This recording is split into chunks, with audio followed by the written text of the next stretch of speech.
जय हिंद दोस्तों। तो आज की इस वीडियो में हम बात करने वाले हैं कि हम अम्ल और क्षार को आसानी से कैसे पहचानेंगे।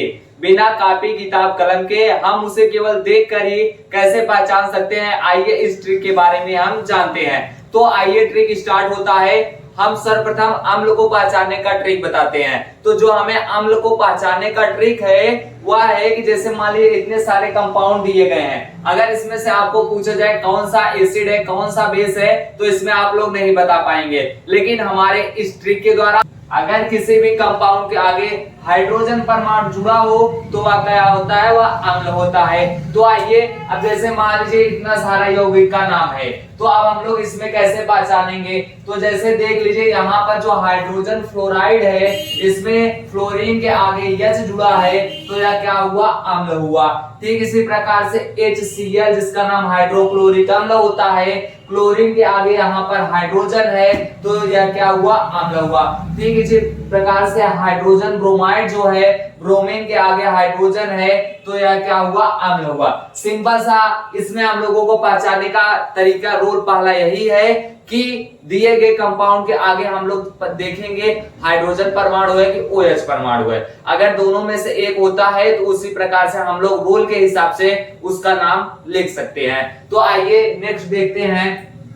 यहाँ पर है हाइड्रोजन आयोडाइड, यहाँ पर आयोडीन के आगे हाइड्रोजन जुड़ा हुआ है। ठीक इसी प्रकार से यह है H2O जल, इसके आगे जुड़ा हुआ है हाइड्रोजन। फिलहाल गाइस इसका अगर आप लोग सूत्र देखेंगे तो एक सूत्र यह भी होता है HOH, इसके पीछे हाइड्रोक्साइड जुड़ा हुआ है, लेकिन हमें इसे नहीं लेना है, यह एक्सेप्शन में आ जाएगा। अगर इसे लेंगे हमें केवल यही लेकर के चलना है, तो HOH को हमें छोड़ देना है। फिर इसके बाद आता है हाइड्रोजन सल्फाइड, तो यहाँ पर सल्फर के आगे हाइड्रोजन जुड़ा है।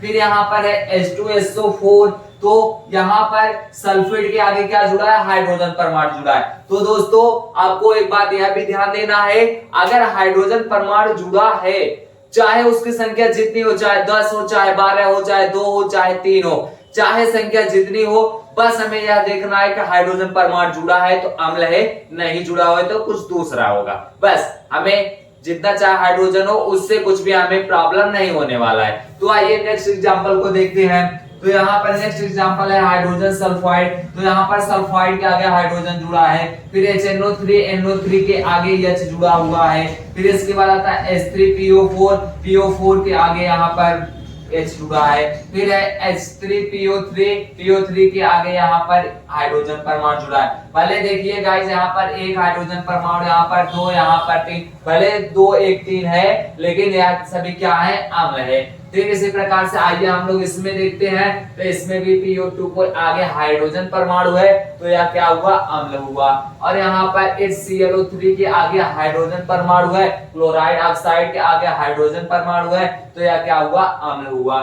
ठीक इसी प्रकार से HNO2 के आगे हाइड्रोजन परमाणु है तो यह भी क्या हुआ, अम्ल हुआ। H3BO3 के आगे हाइड्रोजन परमाणु है तो यह क्या हुआ, अम्ल हुआ। अब गाइस यहाँ पर देखिए, अब तो पहले ट्रिक हमने बताया कि अगर कोई भी यौगिक दिया है और अगर उसके आगे हाइड्रोजन एटम जुड़ा हुआ है तो हम लोग पहचान लेंगे कि यह क्या है, एसिड है। लेकिन इसमें कहां दिया है, इसमें कहां दिया है, तो इसको पहचानने के लिए दूसरा रूल हम लोग लिखते हैं कि अधातुओं के ऑक्साइड अम्ल होते हैं, अधातु के ऑक्साइड अम्ल होते हैं। अब आप लोगों का एक प्रॉब्लम और है कि कैसे पहचानेंगे कि यह धातु है कि अधातु है। तो इसके पहचानने के लिए मैंने एक वीडियो पहले ही बनाया है, उसमें ऐसा ही सुपर डुपर ट्रिक है, आप लोग आसानी से पहचान जाएंगे सिर्फ देखने से ही। वह ट्रिक आप जाकर देख लीजिए, धातु और अधातु वाले लेक्चर में मैंने इस ट्रिक को बताया है, तो मैं इसके बारे में यहाँ पर बातें नहीं करूंगा। केवल मैं इस वीडियो में अम्ल और क्षार को आसानी से पहचानने के ट्रिक के बारे में बात करूंगा। तो अब हम लोग अम्ल को पहचानने का ट्रिक देख रहे हैं। तो पहला हुआ कंपाउंड के आगे हाइड्रोजन परमाणु जुड़ा हो, तो दूसरा क्या होता है, दूसरा होता है अधातुओं के ऑक्साइड। दूसरा यहाँ पर क्या है, अधातुओं के ऑक्साइड अम्ल होते हैं। तो आइए यहाँ पर देखते हैं, यहाँ पर देखिए, मतलब यहाँ पर तो पता चला आगे हाइड्रोजन है तो यह अम्ल हुआ। अब इस एग्जांपल में देखिए जो कार्बन है भले ही यह गैस है लेकिन क्या है, अधातु है। भले ही गैस है लेकिन अधातु है, तो इसका ऑक्साइड क्या हुआ, अम्ल हुआ। सल्फर, सल्फर भी क्या है, अधातु है, इसका ऑक्साइड अम्ल हुआ। नाइट्रोजन, नाइट्रोजन भी गैस है, अधातु है, लेकिन इसका ऑक्साइड अम्ल हुआ। तो आप लोग जान गए कि अधातुओं के ऑक्साइड अम्ल होते हैं। फिर इसके बाद अब आइए यहाँ पर देखते हैं, तो यहाँ पर आगे हाइड्रोजन जुड़ा है, पीछे भी हाइड्रोजन है, आगे CH3 है, तो इसका कोई दूसरा रोल होता है। इसमें अम्ल को पहचानने में एक रोल और होता है, वह क्या है कि फंक्शनल कंपाउंड में बॉन्ड COOH ऐड हो। तीसरा यह रूल है अम्ल को पहचानने का कि कंपाउंड में फंक्शनल ग्रुप COOH हो। तो आप लोग यहाँ पर देख सकते हैं, यहाँ पर फंक्शनल ग्रुप है, सब में फंक्शनल ग्रुप COOH है, तो यह क्या हुआ, अम्ल हुआ। अम्ल के मैंने आपको 3 रूल बताया। पहला, यौगिक के आगे हाइड्रोजन परमाणु जुड़ा हो। दूसरा, अधातुओं के ऑक्साइड हो। तीसरा क्या है कि फंक्शनल ग्रुप COOH जुड़ा हो।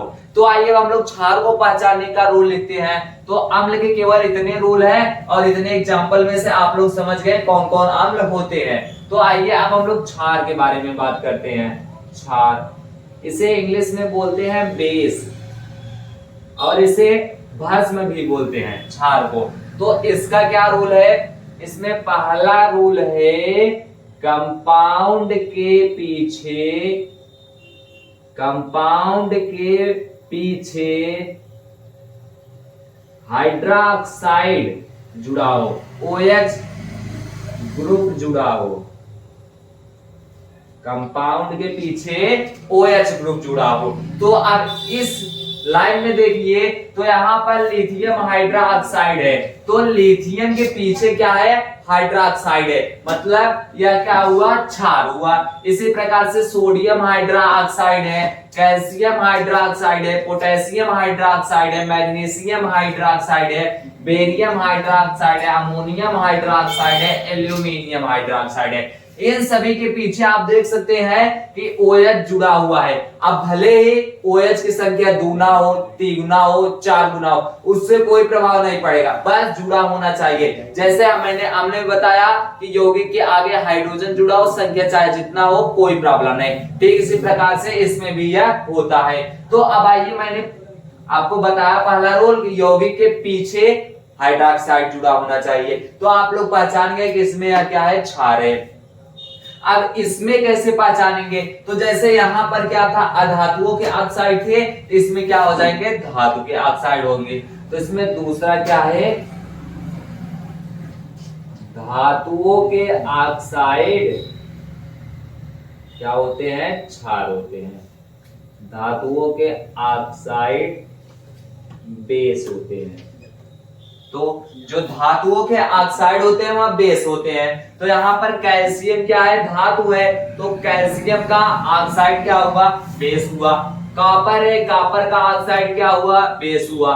एल्यूमिनियम भी धातु है, इसका ऑक्साइड क्या हुआ, बेस हुआ। मैग्नीशियम है, इसका ऑक्साइड क्या हुआ, बेस हुआ। बेरियम है, इसका ऑक्साइड, यहाँ पे बेरिलियम है, और यहाँ पर बेरियम है, यहाँ पर लिथियम है, सोडियम है, पोटेशियम है, रूबिडियम है, यहाँ पर मैग्नीशियम है, आयरन है, क्रोमियम है, टाइटेनियम है, वनेडियम है, ये सब क्या है, इसके ऑक्साइड हैं। ये सभी जितने भी है, calcium, copper, aluminium, magnesium, beryllium, barium, lithium, sodium, potassium, इसके बाद rubidium, manganese, iron, chromium, titanium, vanadium, ये सभी जितने भी तत्व हैं, ये सब क्या है, धातु हैं। तो इनके ऑक्साइड क्या हो जाएंगे, बेस हो जाएंगे। तो दोस्तों, आई होप वीडियो आपको पूरा समझ में आया होगा। मिलते हैं नेक्स्ट वीडियो में, तब तक के लिए जय हिंद, जय भारत।